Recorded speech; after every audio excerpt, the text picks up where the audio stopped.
जय गुरुदेव। जय गुरुदेव नाम किसका?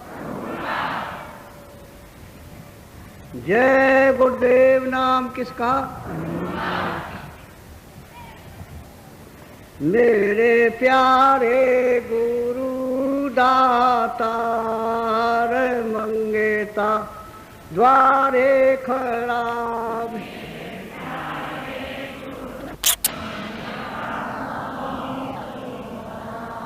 मेरे प्यारे गुरु दातार मंगेता द्वार को समर्थ जाने कर बेनती करूं पुकार।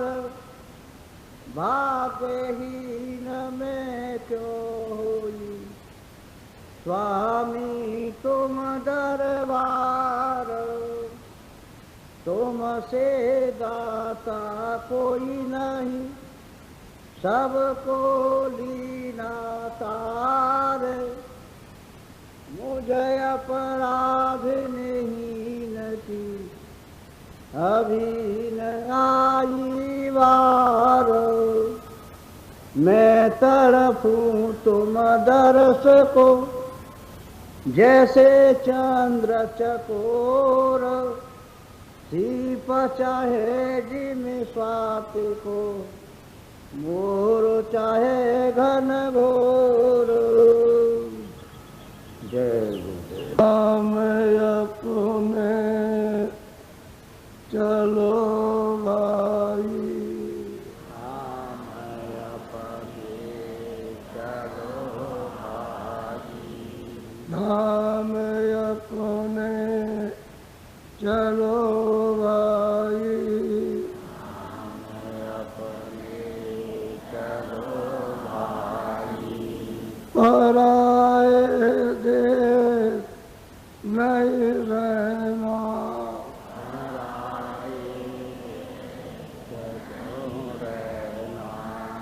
काम अपना करो जाई।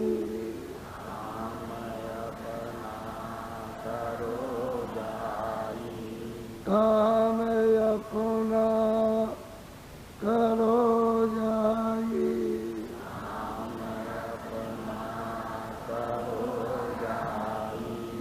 पराए काम नहीं पसना।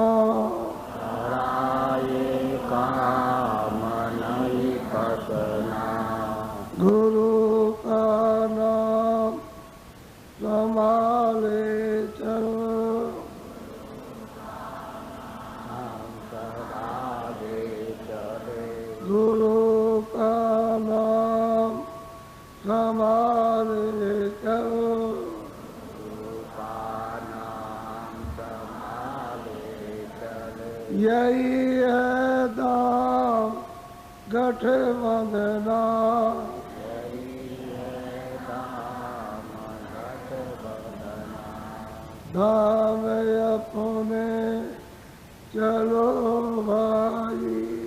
राम अपने चलो भाई। दाम अपने चलो भाई।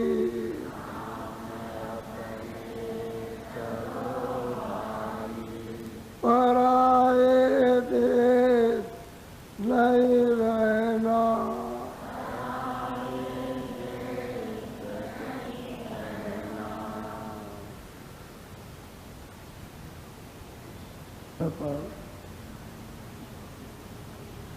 प्रेमियों को नामदान दिया जाता है। उसी नाम को बहुत संभाल कर ये सुरतों की असली संपत्ति है। इसको खोदने की जरूरत पड़ती है। जब महात्मा बीजक दे दें कि माल यहाँ रखा हुआ है तो फिर हमको खोदने में लग जाना चाहिए। तो जो कुछ उसके ऊपर पर्दा होगा वो खोदने से हट जाएगा और माल निकल जाएगा। सच्चा नाम, सच्चा रूप, सच्चा स्थान, सच्ची आवाज, उसी को खोजने की जरूरत। जब आप भजन और ध्यान करते हो और कानों से सुनते हो, आँख से देखते हो, यही है खोजना। माल तुम्हारे ऊपर में जमा है, दरवाजा भटक गए, जब मिल जाए कि ये द्वार है यहाँ, तब तो खोजना ही चाहिए। दरवाजा खुला तो माल मिला, सीधा सीधा इसमें, और दरवाजा नहीं खुलेगा तो ऐसे कितने युग, कितने जन्म आप ऐसे ही भटकते रहोगे जैसे अभी भटक रहे हो। इसका कोई अंत है? कोई लिखना झुकना आंकड़े में नहीं आएगा। कितने युग और जन्म बीत गए यहाँ, आप भटकते भटकते भटकते, और अभी तक आप घर का रास्ता नहीं पा सकते। अगर आपका घर होता, आपका देश होता, देश के सामान आपके होते, तब तो आपके काम आता। तब आपको इससे आराम, इससे सुख, इससे आनंद, इससे शांति मिलती। लेकिन इनमें से कोई भी आपका न तो सामान है, और जो सामान देश का वो आपका नहीं है, और आप भी यहाँ के नहीं हो। जो शरीर मिला है वो भी आपका नहीं है। शरीर तो उसने अपना दिया, आपको लाके बंद कर दिया, बस इतना ही है। फिर जब समय पूरा हुआ तो शरीर ले लिया, आपको निकाल बाहर कर दिया।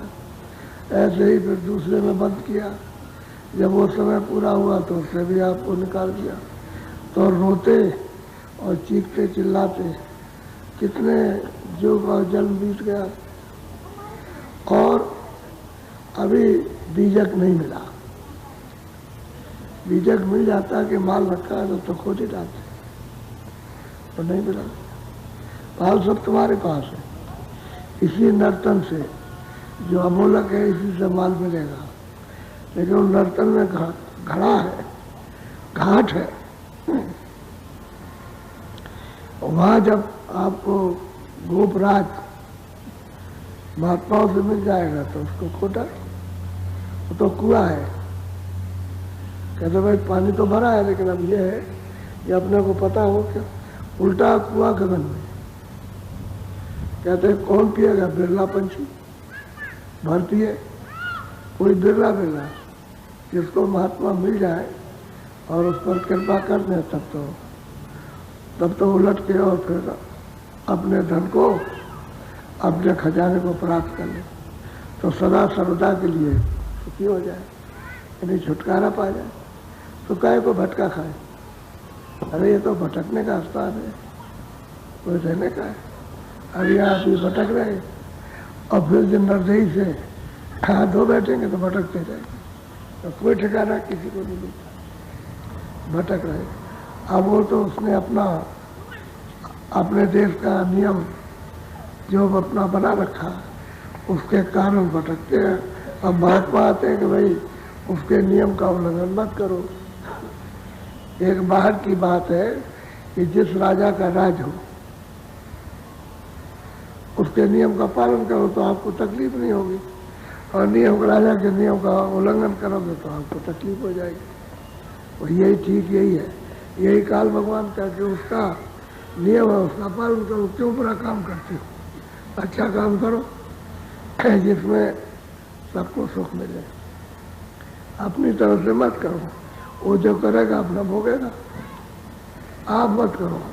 इसलिए अच्छा काम करो और दूसरा करता करने दो, तो जो करता उसको भोगेगा। तो अभी हमने कल आपको बताया था कि कबीरदास जी उसे मोहल्ले में उस जगह रहते हुए चारों तरफ काटने वाले, गले काटने वाले, गला काटते, बकरी मुर्गी ये वो सब गले काटते थे, तो जीव चिल्लाते थे। तो उनको बड़ी तकलीफ होती थी कि कहाँ यहाँ बस गए इनके बीच में। तो गए वो गुरुजी से कहा, तो कभी हे कबीरा कमरा तेरी चौपड़ी गलकट्टों के पास, करन गए तो भरन गए। सेवक तेरा सांस भरम ने शीत को कहते हैं कि आपके स्वामी, हे गुरु जी, हे महापुरुष, ये आपका सेवक है, ये आपके वचनों की आरती, लेकिन इसके चित्त को नाना प्रकार के संशयों ने घेर रखा है, उनसे हम निकल नहीं पाते। तो ऐसी कृपा और दया करो कि संशयों से निकल जाए, उसके बाद कोई संशय नहीं। लेकिन वो तो प्रार्थना करेंगे, कहीं ऐसा ना हो लौट के आ जाए।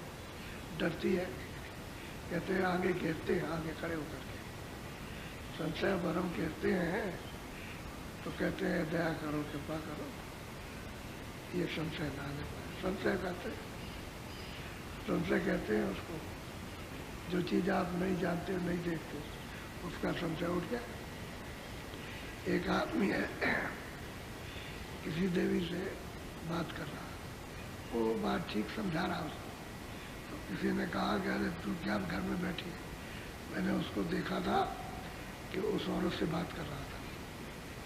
तो संशय ये हो गया कि हमारा पति दूसरी औरत से बात कर, अभी संशय हो गया। अब उसका मन उखड़ गया, उसका संशय हो गया उसको, तो अब बोलेगी नहीं, कुछ काम नहीं चले, कुछ नहीं। इसको कहते हैं संशय। जो चीज़ आपके सामने नहीं, उसको पैदा कर दिया जाए और उसमें आप शंका करें, यही संशय होता है और कुछ नहीं। तो कहते हैं कि हे स्वामी, सेवक आपका पक्का कच्चा नहीं है, लेकिन संशय और भरम घेर लिया है। भरम क्या है कि पता नहीं पार करेंगे नहीं करेंगे, ये भरम है। होगा कि नहीं होगा, दिखाई देगा कि नहीं देगा, सुनाई देगा कि नहीं देगा, इसको भरम कहते हैं। और कहते हैं कि मैं आपका दास हूँ और तमाम तरह के संतों ने घेर रखा है, आपकी कृपा हो जाए। अपने गुरु से प्रार्थना कर रही है, तुरंत प्रार्थना करती, बोलो। अब स्वामी कृपा करो ऐसी, संशय जड़ सब जाई बिना। कहते हैं स्वामी, गुरु जी ऐसी कृपा दया करो कि जड़ से चली जाए, ये कभी ना आगे न कभी पीछे कोई संशय और कोई भरम आए नहीं।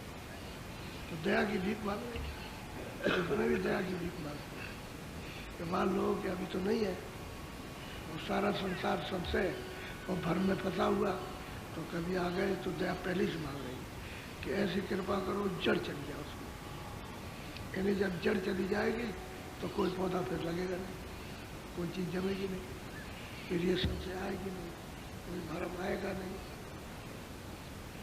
ऐसी कृपा, ऐसी दया चलो और दया की भीख मांगो। उसको मालूम है कि मान लो कभी आ गई है तो मैं कराया सब गया, और जब आया संशय, ये सब चला जाएगा। तो पहले ही से प्रार्थना बंदोबस्त कर रही कि जड़ से वो खत्म करेगी, कोई संशय कभी उठेगी।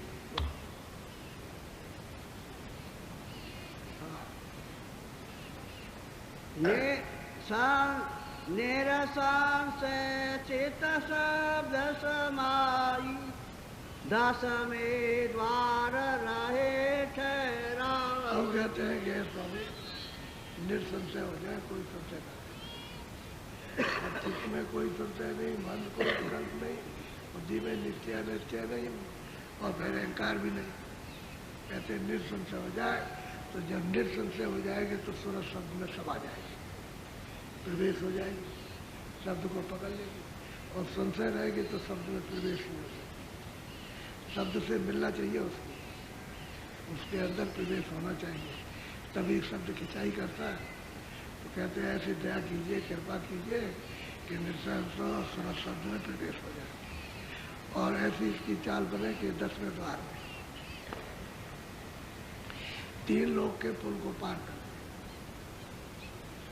ये भवसागर का पुल है, अंडपिंड और ब्रह्मांड, कहते इसको पार कर दे, पार ब्रह्मांड में प्रवेश हो जाए। ऐसा शब्द में निसंशय कर दीजिए कि सूरत तभी। और वास्तव में ये बात है कि अगर संशय रहेगा भजन ध्यान में तो ना आपका ध्यान टिकेगा ना आपका भजन, न सुनने को साफ होगा और न देखने को सफाई होगा, क्योंकि संशय को चाहे। कहते निसंशय की प्रार्थना करें और तो कुछ मांग ली नहीं कि हमको आप धन और दौलत दे दीजिए, हमको ये दे दीजिए, सामान दे दीजिए, हमको ऐसा कोई ये ठीक कर दी, वो तो कुछ नहीं हो। तो कहते कोई संशय करे और सूरत को सूरत शब्द में समा जाए तो मैं सुना और पहुँच जाए 10वें द्वार में। ऐसी कृपा और ऐसी दया चाहिए।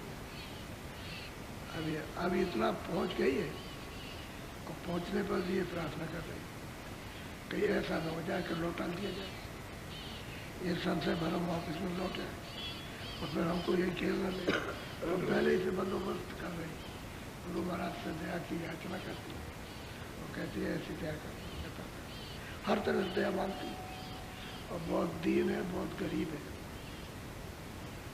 ये दीन भी है और गरीब भी है और प्यास तो उसको लगी है और मांग रही है भीख। अब ये गुरु से तो सब भीख मांग सकते हैं और सबकी सुनवाई होती है, लेकिन ये है कि सच्ची भीख मांगना चाहिए। ये बात की बनावटी भीख मांगते हो जिसमें फंस जाओगे। उतना मांगो कि मैं भी भूखा न रहूं और साथ न भूखा जाए, बाल बच्चे भी भूखे रहे, हम भी भूखे न रहे, और कोई अतिथि आ जाए वो भी हमारे टुकड़े में से खा जाए। हम जब भीख मांगने जाते थे तो माई कहती थी कि तुम देर में क्यों आए? मैंने पहली रोटी बना के रखी और अभी तक नहीं खाया। कि साधु आता होगा और दरवाजे पर आकर के मांगेगा तो मैं पहले ही से तैयार। मैं अपने अनुभव की बात करता तो पहले ही से बना के तैयार। और कह लगे कि अगर खा लेंगे तो छूत हो जाएगी, छूत लग जाएगी, छूत हो जाएगी। जब खाना खा लिया तो मतलब छूत हो गया। कहते हैं भाई हम भी अपना इसका पालन पोषण कर लें, कोई साथ आ जाए वो भी भूखा हो जाए। कहते ये दया की भीख इतना तो मांगते ही रहना चाहिए और बाकी अंदर का धन कि सूरज सब भी उसका धन है। अपार खजाना शब्द है, शब्द उसके हीरे, शब्द ही रतन और शब्द ही लाल, शब्द जवाहर, सब शब्द ही शब्द है। और वही शब्द मांग रही है कि हमको ऐसा कर दीजिए कि निसंशय चित्त हो जाए और शब्द में समा जाए और पहुंच जाए 3 लोग के पास। तो अगर 10वें द्वार को न देखा होता तो काहे में याचना करती? उसने देखा है तो देख कर कहती कहीं फंस न जाए, धोखा न हो जाए कहीं, फिर उसलिए प्रार्थना करें। बोलो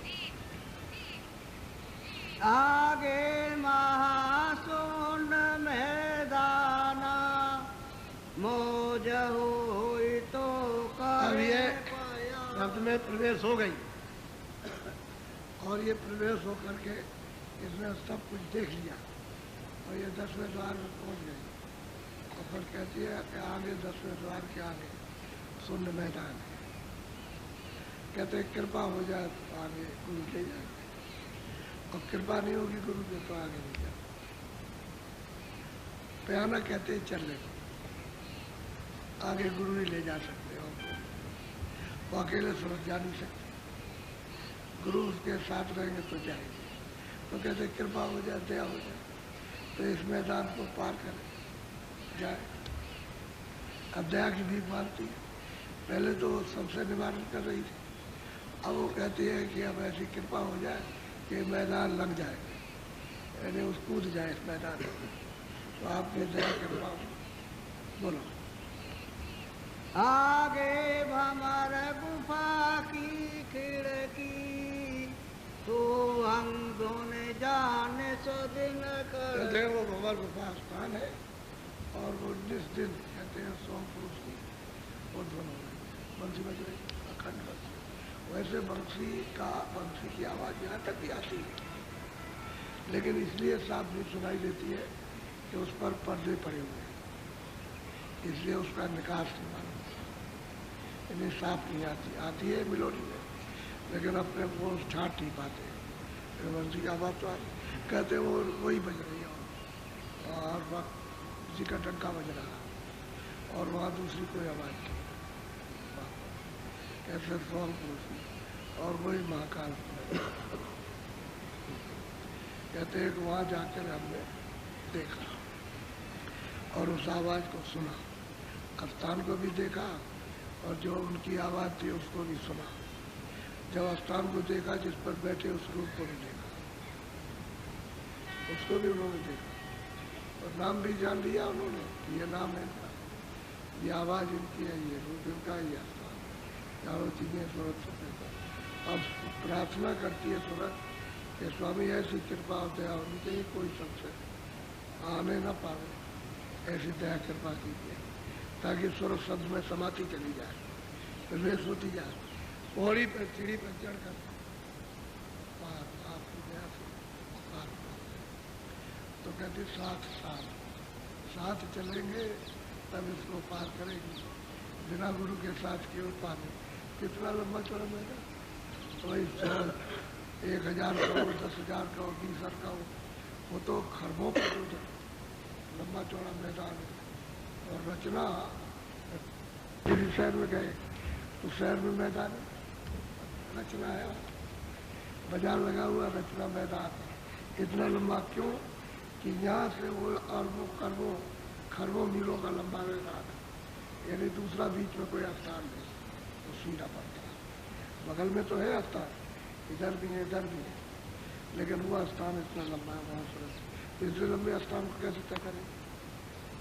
अब खरबों योजन का है, थोड़ा बहुत हो, कोई बचा 1000 लाख 2 लाख 4 लाख, मतलब ये करोड़ 2 करोड़ तो एक बात भी हो, वो खरबों योजन का लंबा है।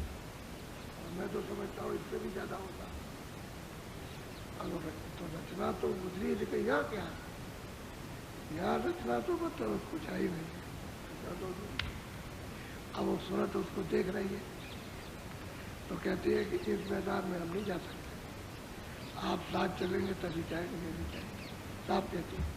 और साथ साथ चलेंगे तभी निकल पाएंगे। तो आगे गई फिर साथ गुरु के, और आगे जाकर के उन्होंने उसको खोला खुला और उसको देखा, दर्शन किया। बोलो कहाँ जाई कर आनंद पाऊं, आगे को फिर सूरत चढ़ा। कहते वहाँ पहुँची उसको बहुत आनंद था, कहते आनंद। अब तो आनंद का वहाँ सोच खुल गया ना, तो आनंद ही आनंद कहते। फिर इसको देखने के बाद कहते आगे को सूरत बनाओ। तो गुरु ने आगे बताया कि आगे और कुछ, अब ये बताओ कि वहाँ ईश्वर नहीं तो नीचे रह गए, ब्रह्म नहीं ब्रह्म नीचे, पहाड़ नहीं वो नीचे चाहिए, कमर गुफा का बहुत बड़ा मैदान ऊपर, इनके सबके ऊपर में तो उसी का शासन, जो ऊपर बैठा हुआ सब पर वो शासन करता है, उस पर महाकाल पुरुष ये नीचे सब पर कर रहे। उनके हुक्म को कौन टाले।